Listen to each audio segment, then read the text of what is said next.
રાહુલ ગાંધી ગુજરાત આવે એ પહેલા જ કોંગ્રેસના નેતાઓ વચ્ચે મારામારી થઈ હોવાની ચર્ચા છે. દાવા પ્રમાણે શુક્રવારે સાંજે કોંગ્રેસ પ્રદેશ કાર્યાલય ખાતે શક્તિસિંહ ગોહિલની હાજરીમાં બેઠક મળી હતી, જેમાં કોંગ્રેસના જ બે નેતા વચ્ચે બબાલ થઈ. દાવા પ્રમાણે બોલાચાલી એટલે ઉગ્ર બની કે હાથાપાઈ થઈ ગઈ. કોંગ્રેસના રાષ્ટ્રીય અધિવેશનની ચર્ચા માટે યોજાયેલી આ બેઠકમાં બબાલના દાવાથી ખળભળાટ મચી ગયો છે. દાવા પ્રમાણે ગ્યાસુદ્દીન શેખ અને ભરત મકવાણા વચ્ચે બબાલ થઈ હતી. બંનેએ એકબીજાને ગાળો પણ આપ્યો હોવાનો દાવો છે. જોકે ભરત મકવાણાએ મારામારીની વાતને નકારી કાઢી છે.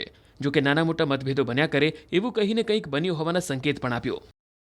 મીટિંગોમાં નાના મોટા રૂટીન બધા એકબીજાની જોડેના મતભેદો બન્યા કરે, બાકી કોઈ એવું કંઈ અશિસ્ત કે કંઈ બીજું છે નહીં લાંબુ. આમાં એવું કંઈ ધ્યાન દોરવા જેવી કંઈ વાતો છે નહીં, એટલે શું ધ્યાન દોરવાનું. મેં કહ્યું ને, ઘટના એટલે કોઈ જે પેલું કોલર પકડો ને એવું તો કોઈક છાપામાં મેં વાંચ્યું હતું. આ તો રાજીવ ગાંધીનું ભવન છે, અહીંયા કોઈ કોલર કોઈનો પકડે નહીં. એમને પણ મારો કોલર કોઈ પકડવાની કોઈની હિંમત નથી ને અહીંયા તો કોઈ પકડે જ નહીં. આ તો રાજીવ ગાંધીનું ભવન છે, એટલે એવું કંઈ છે નહીં. પણ જે કંઈ અમારે અંદર વાતોચીતો થતી હોય એમાં વાતોચીતો થાય, બીજું કંઈ છે નહીં વિશેષ.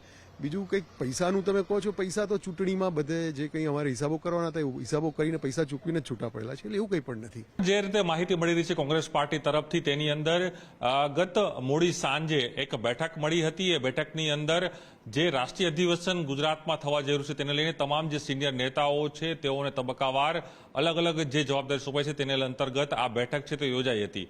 પ્રદેશ પ્રમુખ શક્તિસિંહ ગોહિલની ઓફિસમાં આ બેઠક હતી. તેની અંદર અનેક સિનિયર નેતાઓ હાજર હતા અને એ જ સમયે પૂર્વ ધારાસભ્ય જે દરિયાપુરના છે ગ્યાસુદ્દીન શેખ, જે કોંગ્રેસ પાર્ટીના પણ એક મોટા મુસ્લિમ નેતા છે. તો બીજી તરફ 2024ની જે લોકસભા ચૂંટણી હતી તેની અંદર જે ઉમેદવાર હતા ભરત મકવાણા અમદાવાદ પશ્ચિમ બેઠક ઉપરથી, તે ભરત મકવાણા બંને વચ્ચે, ભરત મકવાણા અને ગ્યાસુદ્દીન શેખ બંને વચ્ચે ઉગ્ર બોલાચાલી થાય છે. અને એ બોલાચાલી એટલી ઉગ્ર બને છે કે બંને ક્યાંક ને ક્યાંક એકબીજાને જે કહી શકાય કે અપશબ્દો પણ એકબીજા માટે ત્યાં બોલે છે. ત્યાં અનેક નેતાઓ હાજર હોય છે. પ્રદેશ પ્રમુખ જે શક્તિસિંહ ગોહિલ છે તેની ઓફિસમાં જ આ પ્રકારની ઘટના બને છે. તે ચર્ચાએ જોર પકડ્યું હતું કે આ ઘટના કેમ બની. ત્યારે ન્યૂઝ 18 ખુદ આજે ભરત મકવાણે તેને અંગે સ્પષ્ટતા કરવાની વાત કરી. તે ભરત મકવાણે પણ અહીં સ્પષ્ટતા કરી છે કે નાની મોટી ઘટનાઓ કાર્યાલયમાં બનતી હોય છે અને સાથે જ કોઈ પણ વ્યક્તિનું નામ લીધા વગર તેઓએ સ્પષ્ટ પણ કહ્યું હતું કે કોઈ વ્યક્તિએ મારો કોલર અહીં નથી પકડ્યો, કોઈ મારી સાથે એવું વર્તન નથી કર્યું. અને સાથે જ એ પણ અહીં સ્પષ્ટતા કરી હતી કે પૈસાની લેતી દેતીની વાત હતી એ પણ મેં જે તે સમયે તે પૂર્ણ કરી દીધી છે. એટલે ચોક્કસ એ માની શકાય કે આગ લાગી હતી. ત્યારબાદ જ આ ધુમાડો છે તે ઉઠ્યો છે, કારણ કે ગઈકાલની આ ઘટના સાંજની હતી. પ્રદેશ કોંગ્રેસ કાર્યાલય ખાતે બેઠકોનો ધમધમાટ ચાલી રહ્યો છે. રાષ્ટ્રીય અધિવેશન ગુજરાત તેનું યજમાન બનવા જઈ રહ્યું છે. ત્યારે બે નેતાઓ ભરત મકવાણા અને ગ્યાસુદ્દીન શેખ વચ્ચે કોઈ ચૂંટણીના કોઈ મુદ્દો હતો 2024 તેને લઈને બોલાચાલી ચોક્કસપણે થઈ હતી. તે વાતની અહીં પુષ્ટિ થાય છે.